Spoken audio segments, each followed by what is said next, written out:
बिस्मिल्लाहिर्रहमानिर्रहीम। साले दोम के स्टूडेंट्स, आज का लेक्चर नंबर 35 और ये मुस्तफ़ी की गज़ल दूसरी गज़ल के आखिरी दो अशार की तशरीह पे मुश्तमिल है। फिर गई सुए असीरान कफ़स वादे सबा, ख़बरे आमदे अय्याम बहारां लेकर।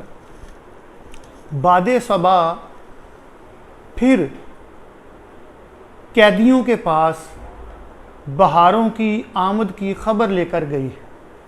ये इसका मफ़हूम बनता है।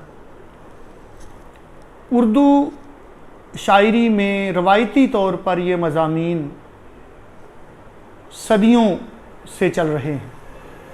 कफ़स, बहार, सयाद, इस तरह की जो अल्फाज हैं वो अलामती रंग में इस्तेमाल होते हैं। असीरान कफ़स यानी पिंजरे में कैद परिंदे या जेल में बंद कैदी।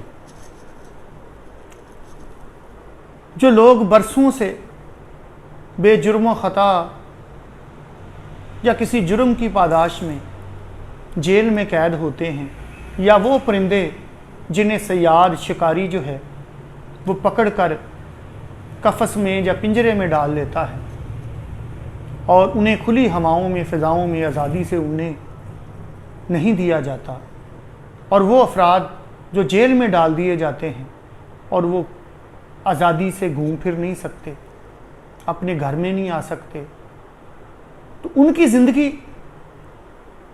की मुश्किलात का सिर्फ अंदाज़ा किया जा सकता है। तो शायर कहता है कि बादे सबा, सुबह की ठंडी हवा, पिंजरे में कैद परिंदों को बहार की आमद की ख़बर देने के लिए गई है, दोबारा गई है। फिर से मुराद यहाँ ये है कि बार बार जाना पड़ा है, यानी साल हा साल से वो परिंदे या वो लोग जो कैदी हैं वो छूट नहीं पाए, वो रहा नहीं हो पाए, उनकी रहाई मुमकिन नहीं हो सकी, और बार बार उन्हें जो है बहार जो है, बहार की हवा जो है, सुबह की ठंडी हवा जो है, बादे सबा, जिसकी वजह से फूल खिलते हैं, वो पैगाम देने जाती है। जिस तरह से शाद अजीम आबादी ने कहा था, मुर्गाने कफ़स को फूलों ने ए शाद ये कहला भेजा है, आ जाओ अगर जो आना हो, ऐसे में अभी शादाब हैं हम। यानी कैदी जो लोग हैं उनकी बीवियों ने बहार की आमद पर उनको संदेशा भेजा है कि अभी हम शादाब हैं, जवान हैं, आ सकते हो तो आ जाओ।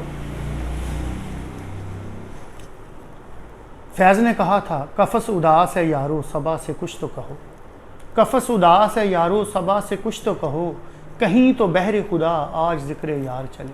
कि कफ़स उदास हो गया है, पिंजरे में मैं कैद हूँ, जेल में मैं कैद हूँ और उदास हूँ, तो किसी ना किसी तरह से सबा जो है वो मेरे दोस्त का, मेरे महबूब का जो है वो ज़िक्र छेड़ दे, थोड़ी दिल को तसल्ली हो जाए।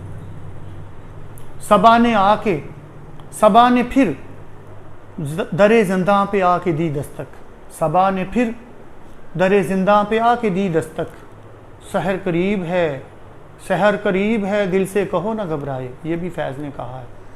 और फिर किसी ने कहा ना कि कुछ कफ़स में इन दिनों लगता है जी, आशियाँ अपना हुआ बर्बाद क्या। या फिर कहा गया कि कफ़स के होलिये हम तो, मगर ऐ अहले गुलशन तुम, हमें भी याद कर लेना चमन में जब बहार आए।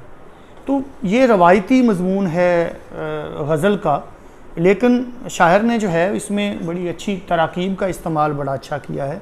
इसको अगर हम इसका फ़नी फ़िक्री जायज़ा लें तो असीरान कफ़स अय्याम बहारां, ये उम्दा तराकीब हैं।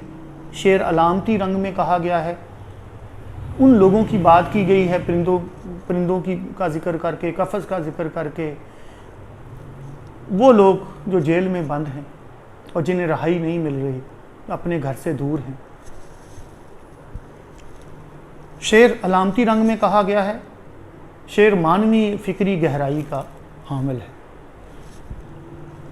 अब इसका जो आखिरी शेर है वो मक्ता है, और मैं पहले बता चुका हूँ कि मक्ता जो है वो तशरीह में नहीं आता क्योंकि शायर के नाम का एक नंबर होता है, तो ये शायर का नाम इसमें शामिल है। मुस्तफ़ी गोशाए उजलत को समझ तख्ते शही, क्या करेगा तू अबस मुल्क सुलेमान लेकर। गोशाए उजलत तन्हाई का कोना या तन्हाई का गोशा, तख्ते शाही बादशाहों का तख्त, और अबस यानी फजूल बेमकसद बेफ़ायदा मुल्क सुलेमान, सुलेमान अलैहिस्सलाम का मुल्क, उनकी हुकूमत, अल्लाह ताला ने जिन्हें ज़मीन पे भी, हवाओं पे भी, इंसानों पे भी, जिन्नात पे भी, परिंदों पे भी, जानवरों पे भी हुक्मरानी दी। दुनिया के वाहिद हुक्मरान जिन्हें अल्लाह ताला ने इतनी जो है वो वसी किस्म की हुक्मरानी दी, और उन्हें जानवरों और परिंदों की ज़ुबान पे भी जो है उनकी समझ थी। तो ये बहुत बड़ा उन पर जो अल्लाह का करम था। लेकिन मुस्तफ़ी ने जो है वो जो बात कही है, कहता है कि मुस्तफ़ी अपने तन्हाई के गोशे को तू बादशाहों का तख्त समझ ले। अगर तुम्हें मुल्क सुलेमान जैसा मुल्क, हज़रत सुलेमान जैसी हुकूमत भी मिल जाए तो क्या करेगा, क्या फ़ायदा होगा तुम्हें। यानी इक़्तिदार, तख्त व ताज, ये सब कुछ जो है ये दुनियादारी है और ख़त्म होने वाली चीज़ है, बेफ़ायदा चीज़ है। और जितना ज़्यादा किसी को अल्लाह ताला नवाजता है, इक़्तिदार देता है, उतनी ज़्यादा कल उससे पूछगिछ भी होगी, उससे पूरे अपनी जो इक़्तिदार है, इक़लीम जो उसके बारे में उससे बाज़पुरस होगी, और उसकी गलतियों की सरजनश भी होगी, वहाँ पे फिर उस पादाश में पकड़ा भी जाएगा। तो मुस्तफ़ी कहता है कि मेरा जो गोशा उजलत है, तन्हाई का कोना है, जिसमें मैं आराम से बैठ के अल्लाह को याद कर लेता हूँ, अपने महबूब हकीकी या मजाजी को याद करता हूँ, वो बादशाहों के तख्त से बेहतर है। वहाँ 100 मसाइल हैं, 100 मुसीबतें हैं, 100 किस्म की हंगामा आ रही। तो मैं तो शोर गुल से, दुनिया की महफिलों से उकता गया हूँ यार, अब क्या लुत्फ़ अंजमन का जब दिल ही बुझ गया हो। तो ऐसे लोग, तन्हाई पसंद जो लोग होते हैं, वो महफिल में फिर बैठना पसंद नहीं करते। वो इक़्तिदार और क्या फ़ायदा उसका। वो जैसे कहा था कि तबलो इल्म ही पास है अपने न मिल्को माल, तबलो इल्म ही पास है अपने न मिल्को माल, हमसे खिलाफ होके करेगा ज़माना क्या। ये मुल्क हम पढ़ लेते हैं, ये मिल्को माल है कि मिल्क, मलकियत से जगीर वगैरह आतिश ने कहा है।